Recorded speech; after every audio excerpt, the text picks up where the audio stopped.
Kasi nag-compose na siya ng song para dun sa girl. Pwede ba namin marinig? Ayan. Di ba sample? Opo. Sample lang. Sige. Sa pagbuklat ng bagong kabanata, asahan mong mananatili sa'yo.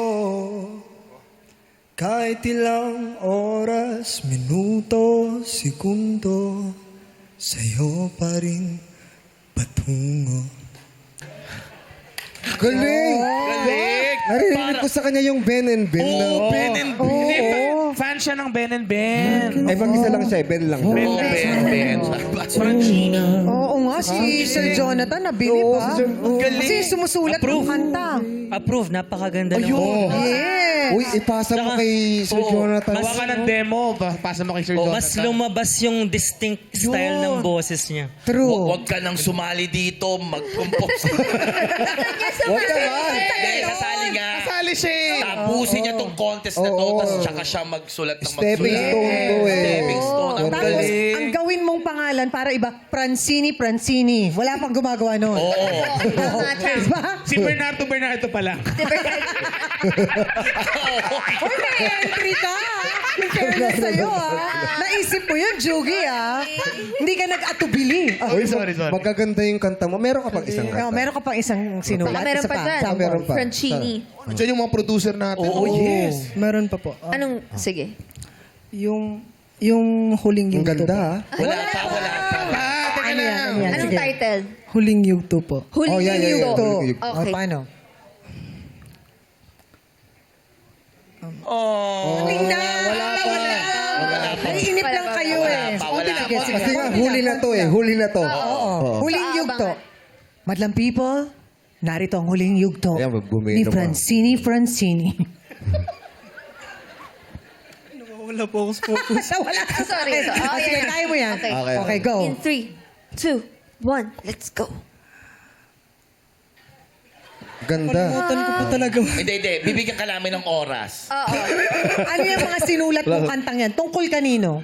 Sa pag-ibig. Yung karugtong lang po nung kabanata. Kasi po, yung kabanata po kasi is dun sa ex ko po. Tapos, Sa ex. Sakto, abangan ang susunod na kabanata. Tess Tomas. Yes. Oo, nasa Oo. Anong key? Sakto si MC rin. key of C lang po. C. Ito na. Patawad, mahal. Ako'y nagkamali sa'yo. Di ko man Alala. It's okay. Okay, it's okay. Di na kasi nga niya maalala kasi Pero sa ex ganda. na yun eh. Ganda ng boses nito. Ayan na. Ayan. Okay, Yan na. From the top. Patawad, mahal. Ako'y nagkamali sa'yo.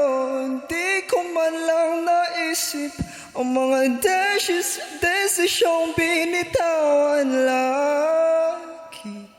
Ko na lang isipin ang sandali na kausap ka kahit na magmukha pa akong tanga. Ayoko na masaktan ka, kaya paalam sa huling yugto ng ating kabanata. Wow. Ganda. Mahusay. Kita mo naman. Ganda. Si Sir Jonathan, minsan lang umiti yan. Nakangiti kayo. Yes. Yes. Naku, may piyesta sa amin ni imbitahan. Pwede, oo, why not? Yes. Pwede. Magaling. Good job, Mahusay. Francini, kung ikaw mabibigyan ka ng pagkakataong gumawa ng album na pangalan mo, anong pangalan ang lalagay mo? Chini po. Chili. Kahit ako, yun din ang may isip. Oo. Tapos, Chini. tapos nasa bote. Chili in a bottle. I'm a chili in a bottle, baby. Nako, grabe naman. Pero eto ngayon, aabangan natin ano kaya ang masasabi ng ating mga hurado sa iyong performance, hurado. Francinin nyo naman si Chini. Ganda, Chang. Ayan, kanina ba kayo nag-uusap ni Jed tsaka ni Eric? sobra nating gustong gusto kapag may mga ganitong unconventional Yes. voices Totoo yan kasi na di ba sumasalang. normally kasi pag mga competition, mga contest, di ba? It's either belter, crooner. Most of the time belter kasi yun yung gusto natin din i-erase sa isipan ng mga tao na pag mataas ang boses magaling. Hindi, not necessarily. Lalong-lalo na ngayon sa TNT ngayon, matagal na tayo, 'di ba? Tsaka in general, ang daming belters. Oh, yun yung predictable na molde. Predictable na kontesero. Ng someone na sasalang sa TNT, alam mo na bibirit, di ba? Yes. Pero gusto ko rin yung pagiging carefree niya. I love your spirit. Alam mo yung soft-spoken siya as a person, Very di ba? soft-spoken. Ang hina magsalita, pero pag nag-perform, wow, grabe. Ako kitang-kita ko yung pagiging artist niya. Mhm. Yung the way he looks, the way he sings, yung personality niya, alam mong deep-rooted yung pagiging artist. Kaya magaling siyang mag-compose ng kanta.